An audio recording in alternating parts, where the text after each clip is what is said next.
안녕하세요. 전 30 후반의 딸을 키우며 사업을 운영하고 있는 여성입니다. 아직 어린 나이지만 이제까지 살아오며 뼈저리게 느낀 점이 있다면 그 아무리 어렵고 복잡한 일들보다 사람이 가장 어렵고 복잡하다는 겁니다. 열길 물속은 알아도 한길 사람 속은 모른다는 옛말처럼 말이죠.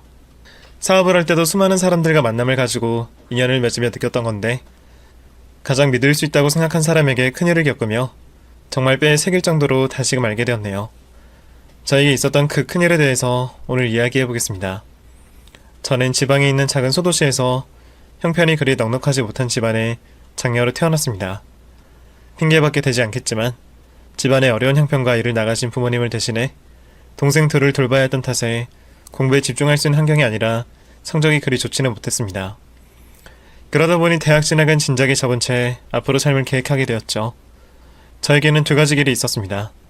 하나는 살고 있는 지역에 남아 생활하는 거였고 다른 하나는 무작정 대도시로 올라가는 거였죠. 제 고향이 싫다는 건 아니었지만 그곳에 남으면 제 인생이 어떻게 흘러가게 될지는 어느 정도 예상이 가능했습니다. 근처에 있는 공장을 다니거나 동네 일자리를 전전하다 같은 지역 사람과 결혼을 하고 평범한 주부가 되어 아이를 낳아 살았겠죠. 그런데 그런 뻔한 삶은 싫더라고요. 어린 나이 가진 거라곤 자신감밖에 없었지만 단 한 번도 경험해보지 못한 대도시의 삶이 무섭기보다는 기대가 되었습니다. 왠지 나는 대도시를 가야만 될 것 같았고 또 그곳에서 하는 일이 잘 풀려 성공을 할 것 같았죠. 그런 말도 안 되는 자신감 하나를 가지고 저는 서울로 향하게 되었습니다. 그렇게 겁없이 올라간 서울 생활은 생각보다 할만했습니다. 올라가자마자 일자리를 쉽게 구할 수 있었고 저 혼자 살 집과 생활비 정도는 벌 수 있었죠. 그런데 딱 거기까지였던 것 같습니다. 당장 몇 년 동안은 지금처럼 알바만 해도 살아갈 수 있는데 그 다음 10년 후가 문제였습니다. 아르바이트 생활만 하면 사실상 고향에서 지내는 것과 별반 차이가 없었거든요. 비싼 서울 물가로 인해 돈만 더 나가는 거지. 그래서 돈을 모아가며 틈틈이 평생 직업으로 삼을 만한 일을 알아보곤 다녔죠. 그러다 인터넷 뉴스를 하나 보게 되었습니다. 저와 비슷한 나이 또래들의 성공담이 나와 있는 뉴스였는데 매출 수익이 10억, 20억이라며 그 당시 저로서는 상상할 수도 없는 단위의 말들이 나오더라고요. 도대체 어떻게 하면 이런 돈을 만지나 싶어 자세히 기사를 봤는데 인터넷 쇼핑몰에 대한 이야기였습니다. 다른 것도 아니고 저와 비슷한 나이 또래들이 얼마 되지 않은 자본금을 가지고 큰 돈을 벌게 되었다는 기사에 저도 관심이 갈 수밖에 없었죠. 그날부터 인터넷 카페와 커뮤니티를 돌아다니며 기사 속 주인공들처럼 되는 게 가능한 일인지 확인을 하게 되었습니다. 그렇게 퇴근을 하고 매일 카페와 커뮤니티를 들여다본 결과 아주 불가능한 건 아니라는 결론이 나왔죠.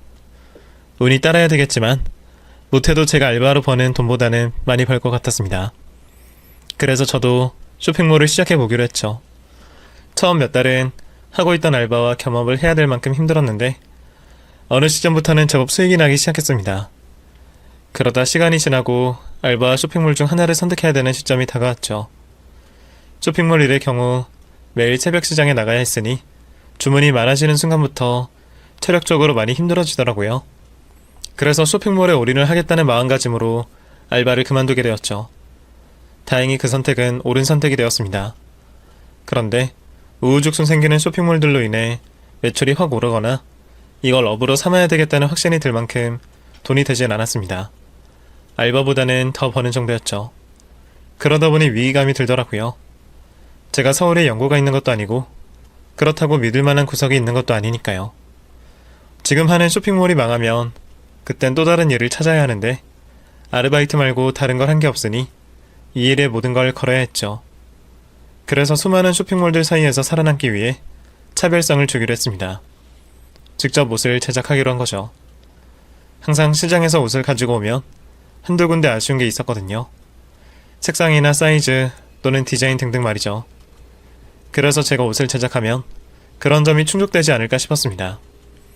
그래서 백방으로 알아본 결과 시장 쪽 옷을 디자인부터 생산까지 해주는 프리랜서 디자이너가 있다는 걸 알게 되었죠. 최소 수량만 보장해주면 제품 생산까지 큰 신경 쓸 게 없었기 때문에 바로 디자이너를 고용하게 되었습니다. 그렇게 만나게 된 디자이너가 바로 제 남편이 될 사람이었습니다. 그렇게 남편을 디자이너로 고용하면서부터 제 쇼핑몰이 흔히 말하는 대박을 터뜨리게 되었습니다. 그때부터는 밀려드는 주문으로 인해 따로 공장도 둬야 됐고 직원들도 계속 뽑아야 했죠. 왜 제가 운영하는 쇼핑몰이 커지고 있다는 느낌을 받을 정도였습니다. 매년 사무실을 옮기며 계속 확장을 해야 됐으니까요. 거기다 쇼핑몰 사업만 잘 되고 있던 게 아니었습니다. 남편과 하고 있던 연애 사업도 매년 잘 되어가고 있었죠. 몇 년 후 제 회사가 완전히 자리를 잡은 뒤 남편과 결혼을 약속하게 되었습니다. 그런데 시모가 저희의 결혼을 반대했습니다. 제 학력과 사업을 비꼬면서 말이죠. 결혼을 하겠다고? 그럼 너 결혼하면 하고 있는 일은 그만둘 거니? 엄마, 이 사람 사업 잘 되고 있는데 그만두긴 왜 그만둬요? 내가 지금 너한테 물어봤어? 넌 잠잠고 있어. 어머님, 혹시 찬호씨 내조 때문에 그러시는 거라면 제가 걱정할 일 없도록 하겠습니다. 방금 찬호씨가 말한 것처럼 사업이 계속 잘 되고 있고요. 찬호씨가 버는 수입도 거의 전부 저희 회사 쪽 일이라 결혼 후에도 계속 사업을 할 생각입니다. 언제 망할지 모르는 일에 열심히 해서 뭐 하려고. 결국에 망할 게 뻔한 일인데. 그리고 아까부터 찬호나 너나 계속 사업 그러는데 겨우 옷 파는 거 가지고 무슨 대단한 사업하는 것처럼 말을 하냐? 티조가리 몇 개 팔아서 돈이 얼마나 된다고. 그리고 너 대학도 못 나왔다면서? 다른 건 몰라도 우리 집안의 머리분이라는 며느리로 받을 생각 없다. 그러게 지금까지 뭐 했냐? 사람들 눈먼 돈으로 재미 봤으면 공부나 더 할 것이지. 팔아. 네가 머리에 든 게 모자라니까 돈을 벌고도 제대로 쓰지도 못하잖니. 찬호야, 너 지금 얘가 잘 나가니까 혹해서 결혼하고 싶다고 말하는 것 같은데 이런 거 봐라. 얘가 얼마나 아둔하니? 내가 누누이 말했잖아. 결혼할 상대는 지혜로워야 한다고. 이쯤 하면 내가 반대하는 이유 너희들도 알아들었을 거라고 생각한다. 더는 서로 힘 빼지 말고 각자 맞는 짝꿍 구하도록 하자. 남편의 학력이나 집안이 대단하다면 어느 정도 수긍이 갔을 겁니다. 그런데 남편도 그다지 학력이 뛰어나다고 볼 수 없었어요. 처음엔 시어머니 될 뻔의 말씀이니 어느 정도 속이고 들어가려고 했는데 가만히 있다간 정말 제가 머리에 든 것도 없고 겨우 촌저가리 파는 사람이 될 것 같았습니다. 그래서 저도 시모가 하는 말에 요목조목 답하며 무시를 못하게 만들었죠. 어머님, 매출만 10억이 훌쩍 넘는 게 사업이 아니면 뭔가요? 저희 어디 가면 사장님 소리 꼬박꼬박 듣고요. 제가 챙기고 끌고 가야 하는 직원들도 수십 명이에요. 저희 회사 관련된 협력업체, 공장분들까지 합치면 그 숫자는 더 많아질 거고요. 이 정도면 사업이라고 불러도 되지 않나요? 그리고 학력 말씀하시는데 그건 제 학력이 고졸이 맞으니까 인정할게요. 그런데 언 10년 가까이 제 회사를 저만큼 불리고 이끌고 가는 거 보면 대학 나온 사람들에 비해 뭐가 모자란 건지 잘 모르겠네요. 또 굳이 핑계를 대자면 정말 10년 동안 너무 바빴어요. 공부 좀 해보려니까 법인 세워야 해서 제 나름대로 공부해야 될 게 많았고요. 또 공부 좀 해보려니까 해외에서 연락이 와서 영어 배우고 중국어 배우려 시간이 없었어요. 거기다 제가 결제 서류에 사인만 하는 성격이 못 되어서요. 지금도 공장분들 찾아가 뵙고 디자인 개발 참가하고 고객분들 관리도 직접 하고 있어서 정말 시간이 너무 없어요. 10년 가까이 회사 이끌며 경영에 문제없어 외국어도 잘해. 제 분야인 의리 쪽에는 빠삭하기까지 해. 저 개인적으로는 대학 나온 사람들과 졸업장이 없다는 것 빼고는 큰 차이가 없다고 생각하는데요. 지모는 제가 하는 말을 듣고 꿀먹은 벙어리가 되어 있었습니다. 그렇다고 반대하던 결혼을 바로 그 자리에서 승낙할 리가 없었죠. 그 뒤로도 결혼을 반대하겠다며 여러 핑계거리를 찾았지만 그때마다 제가 꼬박꼬박 그 핑계거리에 대답을 하며 시모의 입을 멈추게 만들었습니다. 거기다 남편도 계속해서 결혼을 요구를 하니 결국 시모도 결혼 승낙을 할 수밖에 없었죠. 그렇게 남편과 저는 시모의 결혼 반대를 뚫고 결혼식을 올릴 수 있었습니다. 결혼 후 남편은 제가 운영하고 있는 회사 직원으로 들어와 전부터 하던 디자인의 일을 하게 되었죠. 그런데 그 문제로 결혼을 하자마자 시모가 또 문제를 삼았습니다. 자신의 아들이 왜 제 밑에서 일을 하냐는 거였죠. 어머님, 연락도 없이 어쩐 일로 오셨어요? 내가 너무 황당한 소리를 들어서 말이다. 찬호, 네 회사 디자인실에서 일한다며. 네. 너는 네 남편을 꼭 네 발밑에 둬야겠어? 뻔히 너랑 부부 사이라는 걸 알 텐데 너는 사장이고 걔는 디자인팀 실장이면 사람들이 뭐라고 생각하겠냐? 일은 디자인 일을 하더라도 공동대표 그런 직함은 줄 수 있는 거잖아. 어머님, 아무리 회사가 제가 만들었고 제가 사장이라고 하지만 어떻게 이제 막 입사한 남편을 저랑 같은 위치에 둬요? 직원들도 있는 회사인데요. 그건 좀 아니죠. 내가 이럴 것 같아서 너희들 결혼을 반대한 거다. 네가 돈 좀 번다고 우리 아들 졸로 볼 것 같아서. 회사에서 직급 차이가 나는데 집에선 오죽하겠니? 회사에서 대하던 태도 그대로 가지고 오겠지. 내가 내 아들 기죽어 살려고 그 고생을 하면서 키운 줄 알아? 저 회사에서도 집안에서도 남편 무시하거나 아랫사람으로 대한 적 없어요. 그리고 남편 공동대표라고 하면 되려 사람들이 욕할걸요? 남자가 여자 잘 만나서 한 자리 차지했다고. 지금 어머니께서 하신 말씀이 되려 남편이 가진 능력을 깎아먹는 행동이라고요. 이미 결혼 전 여러 차례 설전이 오갔기 때문에 이번에도 시모의 역지 물음에 대수롭지 않게 답을 하며 넘어갔죠. 그 뒤로도 시모의 간섭과 억지가 종종 있었지만 제 신경을 조금 긁었을 뿐 이렇다 할 큰 문제는 되지 않았습니다. 그렇게 남편과는 문제없는 결혼 생활을 이어가며 사업도 날로 번창하고 있었죠. 그런데 사업이라는 게 항상 정체기가 생기기 마련이잖아요. 딱 그때쯤 저희 회사에도 정체기가 찾아왔습니다. 경쟁할 업체들도 많아지고 원래 주 고객층으로 잡았던 세대가 나이가 들어가면서 저희 회사가 경쟁력이 없어져 가고 있던 거죠. 돌파구가 필요했습니다. 그래서 회사의 방향을 아예 틀어버렸습니다. 제 나이대와 비슷한 사람들을 새로운 타겟으로 잡고 옷을 만들기 시작했죠. 그 가감한 결단은 제가 예상했던 것보다 더 좋은 반응을 보였습니다. 원고객분들께서 다시 찾아와 주셨고 새로운 고객분들도 유입되었죠. 또 가장 큰 성과라고 할 수 있는 해외에서 저희 옷을 원한다는 제안이 왔습니다. 그 일들로 인해 회사가 한 단계 더 올라서게 되었죠. 그렇게 잘 풀리는 사업으로 콧바람이 절로 나올 때 제 뱃속에 소중한 딸아이까지 생기게 되며 더없이 행복한 나날들이 계속되어 갔습니다. 임신을 한 후에도 처음에는 일과 동행을 하려고 했습니다. 그런데 사업에서 신경 쓸 일이 너무 많았고 불러오는 배로 움직이는 것도 점점 더 불편해지면서 일선에서 빠지게 되었죠.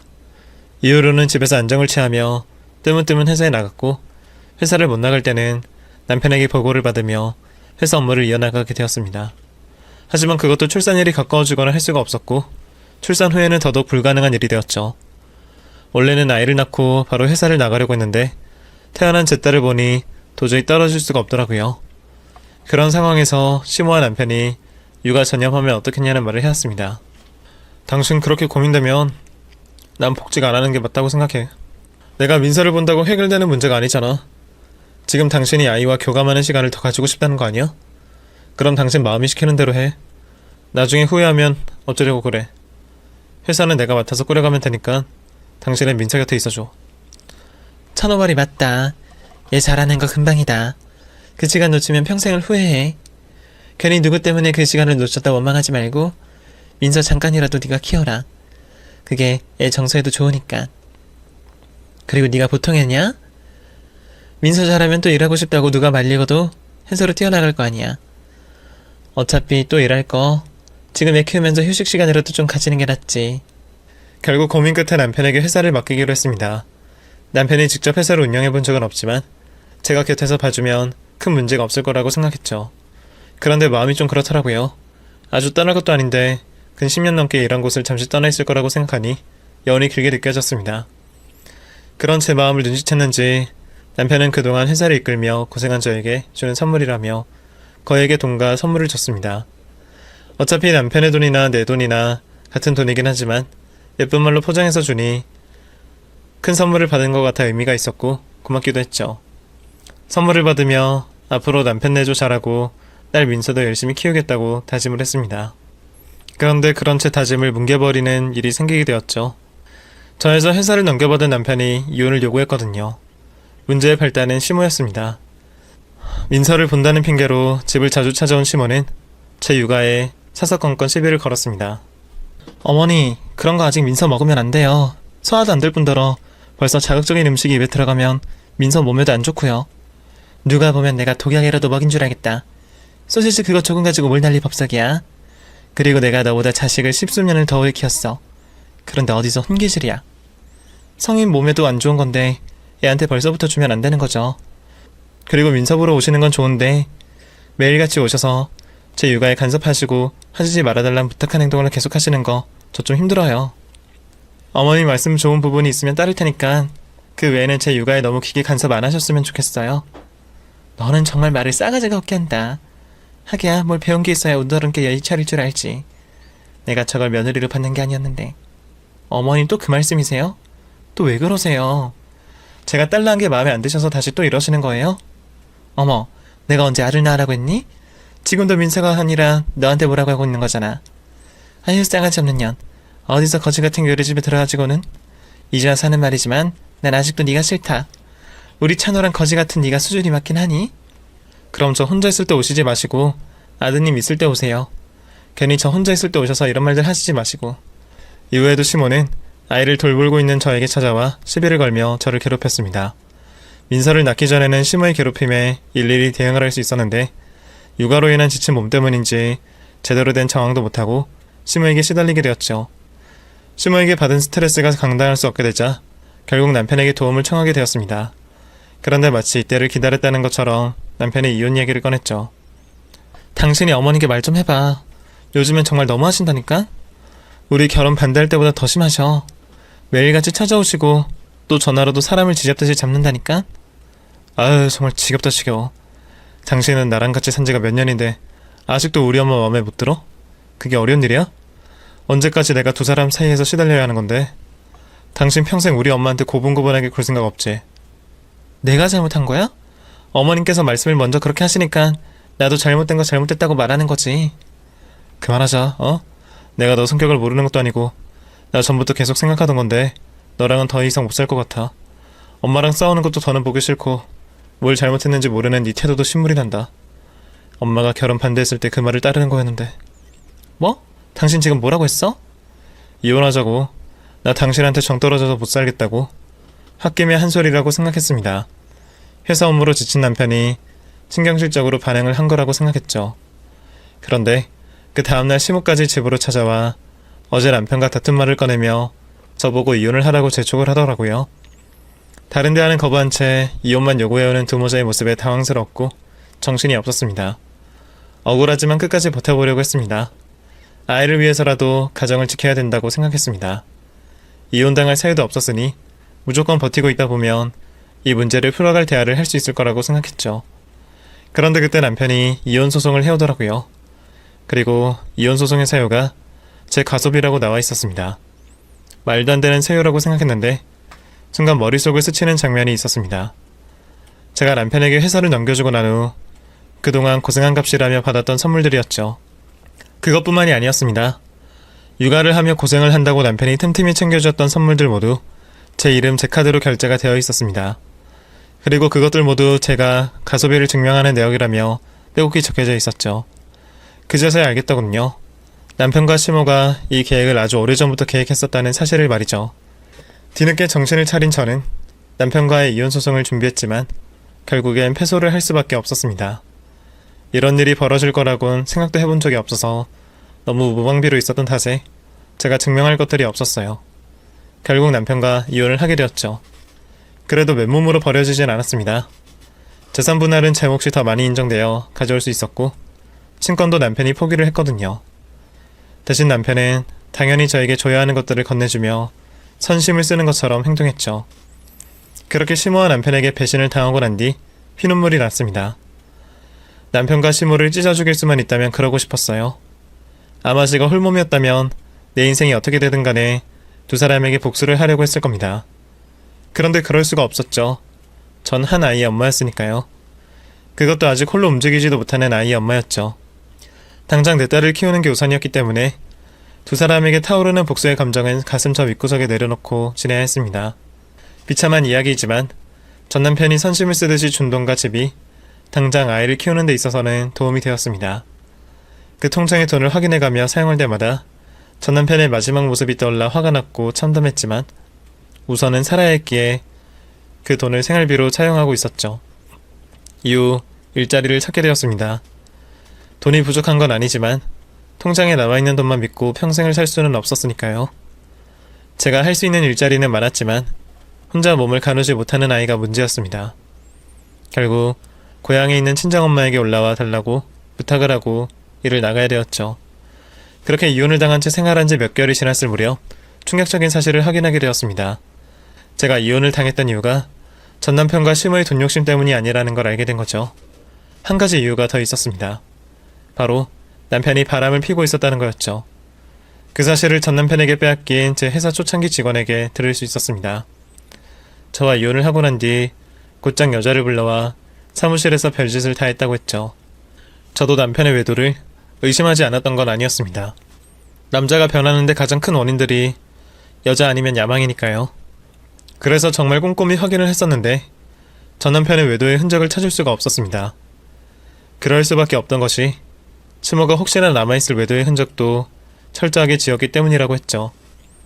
그리고 외도를 하고 있던 전 남편에게 제 회사를 빼앗는 것과 이혼을 하는 계획을 세운 장본인이 시모였다고 했습니다. 모든 사실을 들었던 저는 법적으로 문제를 삼아보려고 했지만 저에게 남아있는 증거가 없었습니다. 또 치밀하게 세운 시모의 계획으로 인해 전 남편의 결혼 생활 중 외도를 입증할 것도 없었죠. 제가 주장할 수 있는 건 직원들이 들었다고 하는 말뿐이었습니다. 남편에 대한 복수를 포기하고 제 인생을 사는 게 맞겠지만 이러다가는 화병이 나서 견딜 수가 없었어요. 그래서 제 상황에 맞는 복수 방법은 없을지 생각을 해보게 되었습니다. 그때 남편의 불륜 사실을 말해주었던 직원의 한마디가 떠올랐습니다. 회사 내부 사정에 대한 이야기였는데 전 남편이 사장되어 회사를 운영하면서부터 내부 사정이 엉망이 되고 있다는 말이었죠. 과연 그런 식으로 회사를 얼마나 운영할 수 있을지 모르겠다는 직원의 말에 저에게는 기회처럼 들렸습니다. 내가 능력만 된다면 전 남편에게 빼앗긴 내 회사를 되찾을 수 있지 않을까 싶었죠. 그러려면 제가 또다시 사업에 뛰어들어야만 했습니다. 배운 게 도둑질이라는 말처럼 처음에는 제가 여태까지 해왔고 성공도 시킨 의리 쪽으로 사업을 다시 시작해볼까 싶었습니다. 그런데 이미 가프화도 너무 가프화가 되어 있었습니다. 어느 정도 규모가 있는 상태에서 시작하는 거면 모르겠지만 다시 처음부터 시작하는 건 망할 가능성이 너무 높아 보였죠. 그래서 고민을 하다 보니 화장품 쪽으로 눈이 가더라고요. 여성들에게 화장품은 뗄래야 뗄 수 없는 제품이었고 어린 여성들부터 노년의 여성분들까지 사용을 하시니 판매 영연층에 대한 고심도 적을 것 같았습니다. 차별성만 두면 사업이 고찰될 것 같은데 다른 화장품들과 차별성을 두고 홍보를 해야 하는 게 무엇일지 생각을 해보게 되었습니다. 그리고 언제나 그랬듯 제 주위에서 그 차별성을 찾아보았죠. 바로 한눈에 들어오는 게 있더라고요. 바로 제 딸아이였죠. 화장을 하면 항상 아이와의 접촉이 걱정되곤 했습니다. 어린아이 피부에 닿았을 때 문제가 생기진 않을까 걱정이 되었거든요. 그런데 보통의 엄마들이라면 이런 걱정을 다 할 거라고 생각했습니다. 또 아이에게 문제가 없다는 홍보를 하다 보면 자연스레 다른 연령층에게도 안전한 화장품으로 인식이 되겠다 싶었습니다. 그 포인트를 잡고 화장품 사업을 시작해보게 되었습니다. 물론 쉽지는 않았어요. 의류 사업을 하며 알게 된 화장품 업계 지인이 있어 완전히 무지에서부터 시작한 건 아니었지만 전혀 모르던 분야이다 보니 뭐 하나 쉽지가 않더라고요. 더군다나 옷과 달리 받아야 할 검증 과정도 많고 국가기관에서 인증도 받아야 판매가 가능한 품목이라 제품 개발을 하는 시간도 오래 걸릴 수밖에 없었습니다.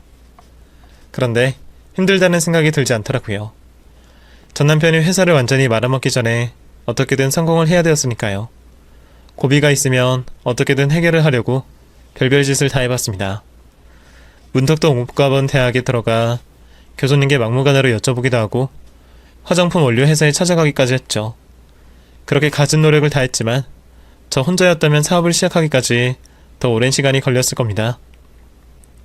그때쯤 저에게 천군만마 같은 사람들이 찾아오게 되었습니다. 제가 빼앗긴 회사의 초창기 직원들 중 3명이나 저를 믿고 사업을 도와주겠다며 찾아와 준 거죠. 힘이 날 수밖에 없었습니다. 아무리 몸을 담고 있는 회사의 미래가 불투명하다고 해도 월급도 제대로 챙겨주지 못하는 저를 돕겠다며 찾아와 주는 게 현실적으로 쉬운 일은 아니잖아요. 거기다 제게 찾아와 준 그 직원들을 전해주는 전 남편의 회사 정보들로 인해 더 의욕이 생길 수밖에 없었습니다. 제가 회사를 준비하는 그 잠깐 동안 회사가 더 엉망이 되어가고 있다는 걸 듣게 되었거든요. 직원들에게 들어보면 내부 고발이 안 나오는 것도 이해가 안 될 지경이었습니다. 그 이야기를 듣게 되고 난 후 어서 빨리 사업을 시작하고 궤도에 올려놓고 싶었지만 오히려 조급한 마음에 이를 그르칠까 싶어 더 꼼꼼히 제품 개발에 힘썼습니다. 다행히 사업을 도와주겠다고 찾아온 직원들 덕분에 제가 예상한 것보다는 더 빨리 제품 개발을 완성시켰고 사업을 시작할 수 있었죠. 이후 저를 도와주는 직원들과 의기투합해 사업을 조금씩 불려나갔고 제가 예상한 타겟층에서부터 반응이 오기 시작하며 자리를 잡을 수 있었습니다. 그 뒤로 몇 년 동안은 일과 육아에만 몰두하게 되었습니다. 개인적인 여가활동이라던가 휴가, 휴식 다 반납하고 2가지 일에만 매달렸죠. 그리고 항상 제가 빼앗긴 회사 정보를 틈틈이 알아봤습니다. 그렇게 오랜 시간을 기다린 끝에 전 남편의 회사 사정이 최악이던 때와 제가 시작한 화장품 사업이 한창 주가를 올리고 있을 시기가 맞물리며 인수 제안을 할 수가 있게 되었죠. 회사를 인수하겠다는 사람이 저였다는 걸 알게 되자 전 남편은 꽤나 놀란 모습이었습니다. 하기야 애를 키우며 먹고 사는데 급급한 줄 알았던 제가 회사를 인수한다고 하니 놀랄 수밖에 없었겠죠. 당신이었어? 내 회사 인수하겠다는 사람이? 이러니까 이해가 되네. 아무도 관심 없는 회사 누가 인수하겠다고 달려드나 했는데. 그런데 의외다. 나는 당신이 사업을 또 하고 있을 줄은 몰랐거든. 오히려 사업이라면 치를 떨 줄 알았는데. 설마 이 회사 언젠간 인수하려고 지금까지 사업하고 있었던 거야? 그게 뭐가 중요해? 당신은 회사 넘기고 돈만 챙기면 되는 거 아니야? 사적인 이야기는 집어치우고 회사 이야기는 하자. 에이, 아니지.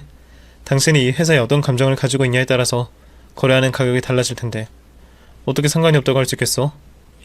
그런데 그렇게 반응하는 걸 보니 내가 한 말이 맞나 봐. 당신 나한테 흥정할 만큼의 여유가 없을 텐데. 어차피 시간 지나면 회사 가치만 떨어져. 당신 말대로 다 쓰러져가는 회사 갑자기 일어설 것도 아니고 인수하겠다는 곳도 또 나오지도 않을 건 아니야. 전 남편은 자신의 상황이 좋지 않음에도 불구하고 제 앞에서 여유 있는 척을 하며 절 조롱하려고 했습니다. 당연히 그 가짜는 전 남편의 모습에 인상이 찌푸려지기도 하고 화도 났지만 전 필요 이상의 화를 내지 않았습니다.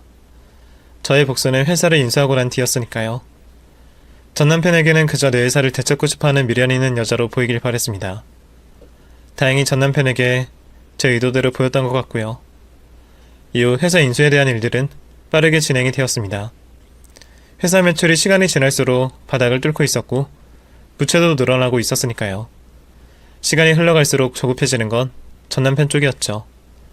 덕분에 시건방을 떨던 남편도 제가 고수하던 인수 금액에 맞춰 회사를 넘기기로 했습니다. 그렇게 양수 양도 계약서를 작성하는 날이 되었고 남편을 재차 만나게 되었죠.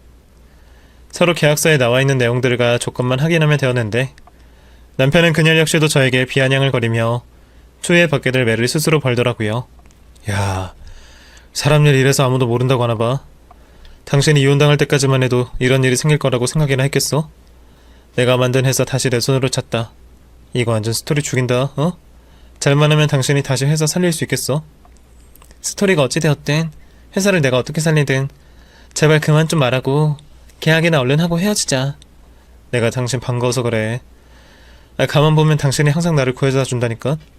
연애 때는 내게 돈 벌어주게 해줘. 결혼하고는 회사 CEO 만들어줘. 이혼하고 나서는 회사 넘겨서 돈 벌게 해줘. 아무래도 나와 당신 사이에 뭐가 있긴 있는 것 같아. 사주도 그런 게 있다며? 누가 누구를 살리는. 당신이 나를 살리는 사주 같아. 양쪽 변호사들까지 입회하에 가진 자리인데 별별 소리를 다하는 전 남편을 보며 당장이라도 웃는 낯짝에 뺨을 갈기고 싶었습니다. 그런데 오랜 기다림의 결승선이 코앞이었습니다. 지금의 굴욕만 참고 넘긴다면 이제까지 받은 서러움을 다 되갚을 수 있었습니다. 그래서 참았습니다. 손이 부들거리는 걸 힘을 꽉 쥐어가며 참아내고 붉어지는 얼굴을 긴 호흡으로 식혀가면서 말이죠. 이후 계약을 진행하는 중간중간 전 남편은 저에게 계속해서 비아냥댔지만 그 시간을 참아내며 결국에는 계약을 마칠 수 있었죠. 계약을 다 마치고 서로 갈 길을 가면 되는 상황에도 남편은 마지막까지 저에게 조롱이 섞인 말을 건넸습니다. 아휴, 나도 이제 좀 마음이 편해지겠네, 어? 당신이 넘겨줘서 억지로 사업을 하고 있었는데 형 나랑 맞지 않더라고. 거기다 마무리하는 것도 골치가 아플 것 같아서 걱정 이만저만이 아니었는데 당신 덕분에 잘 해결됐네. 앞으로 당신이 준 돈으로 한량처럼 편하게 살아야 되겠어. 고마워. 그리고 내가 당신한테 고마워서 몇 자 조언을 하는 건데 당신 지금 남자친구 없지? 그러면 영영 사귀지 마. 내가 보니까 당신 너무 순진해서 곁에 또 남자가 있다가는 나한테 당했던 거 그대로 당해. 내 말 고깝게 듣지 말고 잘 새겨들어. 조언? 당신이? 저번부터 계속 헛소리하는 걸 무시해줬더니 당신이 뭐라도 되는 줄 아나 봐? 당신이 지금까지 뭘 했는데? 나 아니었으면 당신 아직도 시장 돌아다니면서 팔리지도 않는 디자인 돌리고 있을걸? 내가 당신이 말한 내용도 정확하게 집어줄까? 당신 연애 때 나 만나서 잘 됐지. 시장에서 재고만 쎄어가는 디자인 하던 놈을 내가 데려와서 돈 벌게 해줬으니까. 그리고 결혼해서 사장인 아내 뒷공무니만 쫓아다니다 어부지리로 낙하산 직원이 됐지? 그때부턴 당신 제대로 일도 안 했잖아. 디자인팀에 있는 직원들이 했지. 마지막으로 이혼하고 나서 절대 망하지 않을 거라고 생각한 회사 이렇게 만든 사람이 누군데? 방금 내가 말하는 이 모든 게 당신 능력이야. 여자 잘 만나 옆에서 빌빌거리다 물려준 떡도 못 먹는 게 당신 능력이라고. 아니다, 하나 더 있구나. 그런 아내 모르게 뒤에서 바람까지 폈지? 아직 주도 면밀하게 흔적 하나 남기지 않고. 아, 또 있네. 이런 쓰레기도 자식 새끼라고 끼고 도는 당신 엄마 둔 거. 어쩜 이렇게 하나같이 좋은 능력들만 가졌나 몰라? 이제까지 잠자코 있던 제가 그동안에 참았던 울분을 토해내듯 쏘아붙이자 남편은 아무 말도 못했고 겁을 먹은 듯한 표정을 짓고 있었습니다. 그런 전 남편의 표정을 보고 있니? 더 얇았더라고요. 이렇게 칙소리도 못할 놈이 그동안 까불고 있었다는 생각에 말이죠. 곧장 자리를 떠나고 싶었지만 그 멍청한 표정을 짓고 있는 남편에게 한마디 더 해주고 싶었습니다. 앞으로 힘든 상황이 펼쳐질 테니 기다라는 말이었죠. 그 표정은 뭔데? 왜? 내가 갑자기 쏘아붙이니까 무서워? 네 엄마라도 불러줄까? 엄마 없으니까 아무것도 못하겠지. 하긴 능력도 없고 줏대도 없는 놈이 뭘 하겠어. 내가 이제까지 네 헛소리 듣고 있으면서도 참았던 건 이 계약 때문이었어. 계약 틀어지면 안 되니까 참고 있었던 거라고. 너 지금 당하는 망신이 끝일 거라고 생각했을 텐데 천만에 이제부터 시작이야. 내가 얼마나 칼을 갈면서 기다렸던 복수인데 이 정도로 끝날 것 같아? 앞으로 기대해. 당신한테 무슨 일들이 벌어질지. 아니 여자가 갑자기 왜 이래? 그래, 어디 마음대로 해봐. 당신이 이제 와서 뭘 어떻게 할 수 있다고? 남편은 겁을 먹은 모습을 숨기려고 한 건지 아니면 제가 정말 더 이상의 복수를 할 수 없다고 생각한 건지 되려 큰 소리를 치며 마음대로 해보라고 하더군요. 저야 당연히 남편이 하지 말아달라고 빌어도 복수를 할 예정이었으니 그 말을 들은 척도 하지 않고 발길을 돌려 나왔습니다. 그리고 그날 이후부터 제가 계획한 복수를 시작하게 되었죠. 우선 그 시작은 소송을 하는 거였습니다. 제가 남편에게 소송을 하는 게 아니라 다른 사람들이 제가 인수한 제 회사에 소송을 하게 만드는 거였죠. 이 복수는 전 남편이 회사 사장직을 하고 있을 때 근무를 하던 직원들에게서 아이디어를 얻었습니다. 대충 듣자하니 회사 운영을 하면서 위법행위를 잔뜩 하고 있더라고요. 회사 내부뿐만 아니라 협력업체와 발주업체한테까지 강요를 하면서 말이죠. 대부분 겉으로 드러나는 회계 정보를 조작하거나 업체들에게 협박을 했다는 내용을 이직한 직원들에게 들을 수 있었습니다. 그래서 회사를 인수하자마자 그와 관련된 서류들은 전부 다 확인해봤습니다. 그리고 갑질 피해를 받은 협력업체와 하청업체에 찾아가 피해 사실이 있는지 여쭤봤죠. 다들 피해를 본 그대로 말을 했다간 보복을 당할 게 걱정이 되셨는지 제가 내놓은 서류를 보시고도 말씀하시기를 꺼려하셨습니다. 그래서 제 뜻을 사장님들 한 분 한 분께 먼저 밝히게 되었죠. 사장님, 사실대로 말씀하셔도 절대 피해볼 일 없을 거예요. 제가 문제 삼으려고 온 게 아니라니까요. 제가 이걸로 협박을 하려고 했으면 왜 찾아오겠어요? 원래 작업 들어가던 대로 물건 받으면 되는데 제가 여기 온 건 이 부분이 확실한지 거기에 대한 증거가 있는지 확인하려고 온 거예요. 문제가 될 만한 게 있으면 취합해서 저희 회사를 고발하시거나 소송 청구하시라고요. 네? 그게 무슨 말씀이신지? 저희 보고 사장님 회사 쪽으로 소송을 하라고요? 네, 저희 회사 쪽에 청구하시면 돼요. 미친 사람도 아니고 이제 막 인수를 한 사람이 회사에 소송을 해달라고 하자 사장님들 모두 저를 이상하게 쳐다보셨습니다. 어떤 사장님들은 제 이야기를 듣기도 전에 무슨 수작죄를 부리려고 이러는 거냐며 언성을 높이기도 하셨죠. 그분들께 왜 소송을 해주셔야 하는지에 대해 설명을 해드렸습니다. 회사 양도 양수 계약서를 작성하면 꼭 보증 및 확약 조항이 삽입됩니다. 저와 남편이 작성한 계약서에도 명시가 되어 있었죠. 그런데 그 조항을 확인해보면 양도인이 인수될 회사와 관련하여 아무런 법적 하자가 없다는 것을 보증한다는 조항이 있거든요. 이 부분을 이용한 거죠.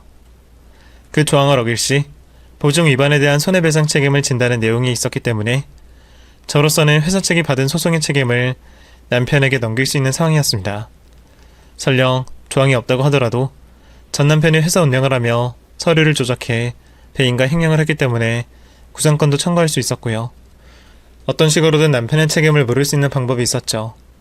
이 이야기를 말씀드리자 사장님들께서 이해를 하시곤 자신들의 회사 쪽에서 청구할 수 있는 모든 소송을 회사 측으로 걸어오셨습니다.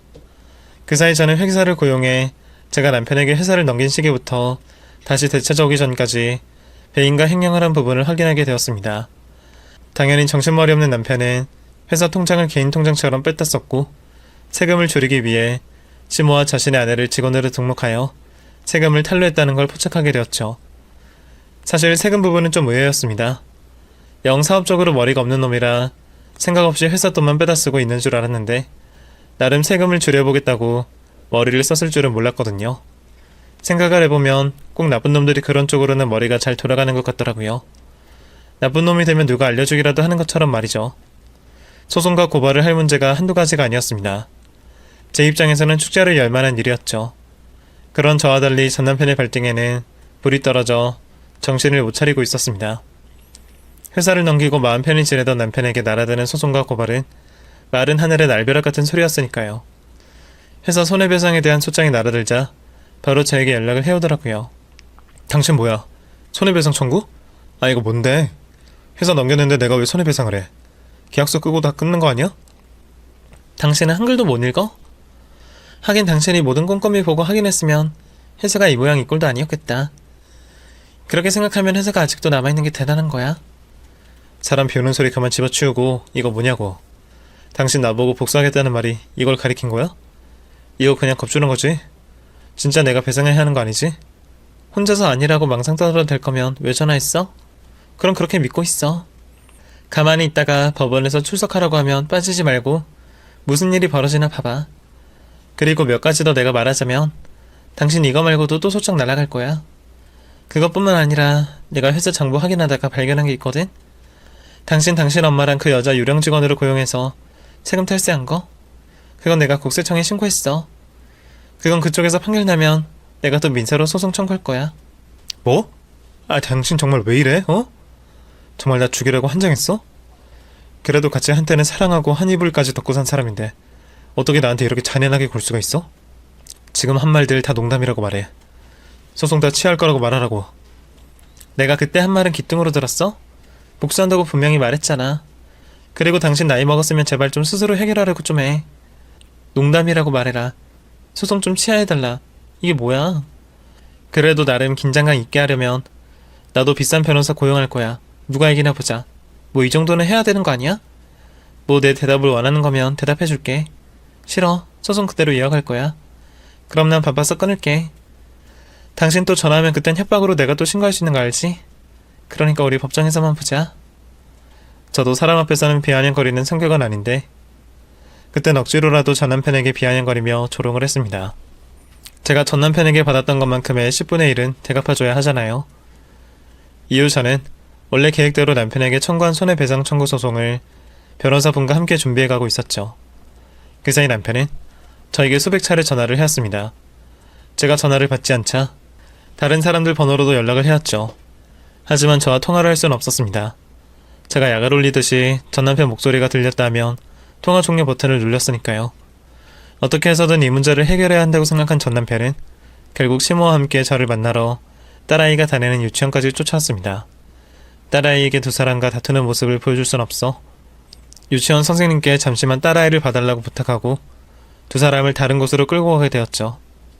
당신들 미쳤어? 여기가 어디라고요? 그리고 이렇게 날 찾아오면 법적인 문제가 된다는 거 몰라?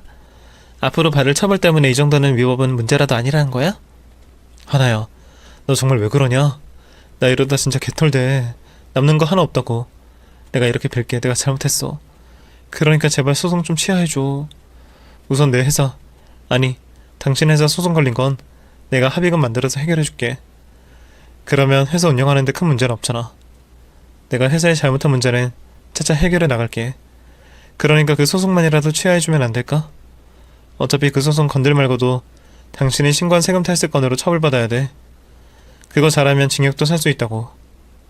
내 돈으로 해서 문제 해결하고 세금건으로 처벌까지 받으면 그 정도면 당신이 원한 만큼 처벌받는 거 아니야? 그러니까 제발 나 좀 숨 좀 쉴 수 있게 해주라. 어? 내가 이렇게 뵐게. 그리고 민서, 우리 민서 생각을 좀 해봐봐. 아빠 되는 사람이 징역살이하고 돈 한 번 없다고 하면 애 마음이 어떨 것 같아?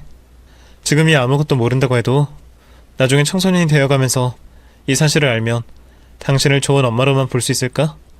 아빠라는 사람을 무참히 짓밟아놨는데 때문에 이렇게 하는지 다 알고 있다. 나중에 사실 알게 될 민서 정서 교육을 위해서도 좀 봐줘. 어?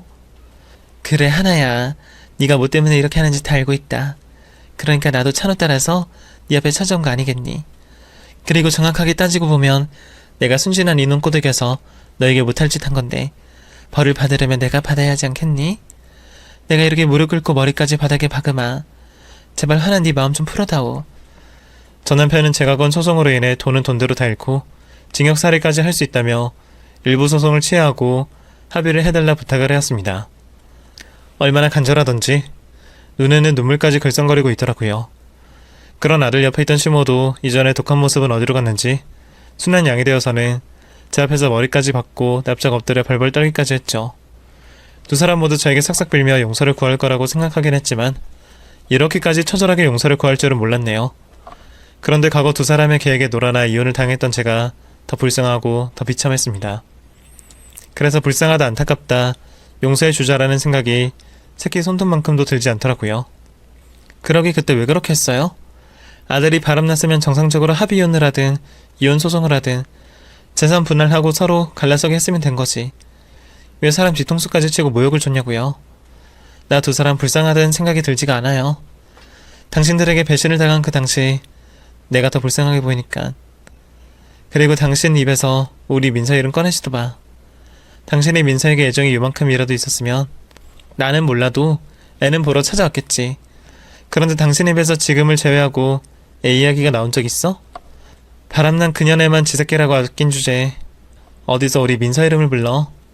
그러니까 나한테 선처나 자비를 바라지 마. 난 그냥 법대로 할 거니까. 그리고 내가 분명히 말했었지. 나한테 연락하는 거 찾아오는 거 법적으로 문제될 수 있다고. 나 지금 굉장히 공포감을 느끼거든. 그래서 방금 경찰에 신고했어. 어디 이렇게 계속 위법행위 해봐. 누가 손해일지. 전 남편은 제가 112로 보낸 문자를 확인하고는 더 이상의 문제를 일으키고 싶지 않았는지 자기 엄마를 데리고 불이 나게 제 앞을 사라졌습니다. 그리고 더 이상 저에게 전화도 하지 않았고 찾아오지도 않았죠. 이후 저는 전 남편에게 건 소송들을 계속 이어갔습니다. 그런데 제가 청구한 소송 결과가 나오기 전에 국세청에 신고를 했던 탈세 혐의가 인정이 되면서 전 남편은 짧지만 징역을 살게 되었습니다. 거기다 그 혐의에 같이 묶여있던 시모와 전 남편의 현 아내까지 줄줄이 처벌을 받게 되었죠. 이후 남편이 판결이 날 때마다 항소를 한 탓에 제가 예상한 시간보다 더 걸리긴 했지만 결국엔 제가 청구한 소송도 모두 제가 승소를 하게 되며 남편은 가지고 있던 재산을 모두 잃게 되었어요. 덕분에 회사에 남아있는 남편의 더러운 흔적을 깨끗이 정리할 수 있었고 전 남편에게 피해를 보셨던 사장님들께서도 정당한 대가를 저를 통해 받게 되셨습니다. 물론 그런 결과들 모두 뜻깊은 거지만 제가 칼을 갈아오며 계획한 복수를 성공했다는 게 가장 의미가 있는 일이겠죠. 이렇게 글로써 적어보니 제가 몇 년간 악에 받쳐 살았다는 걸 다시금 확인하게 되네요. 결과적으로는 제가 복수를 하고 다시 회사를 되찾아 만족스럽긴 한데 좀 서글픕니다. 나도 평범한 여성들처럼 내 남편과 내 가족들에게 둘러싸여 행복하게 지낼 수 있었을 텐데 그러지 못해서 말이죠. 아쉬워하면 뭐 하겠어요. 앞으로 그만큼 행복하게 잘 살아야지. 전 꼭 제 딸과 행복하게 잘 살 겁니다. 한번 겪었던 아픔 두 번 다시는 겪지 않을 거고요. 앞으로 행복해질 제 인생 많이들 응원해주시면 감사하겠네요. 그럼 이제 인사를 드릴게요. 끝까지 제 이야기를 들어주셔서 감사합니다. 다들 사랑하는 사람들과 행복하세요.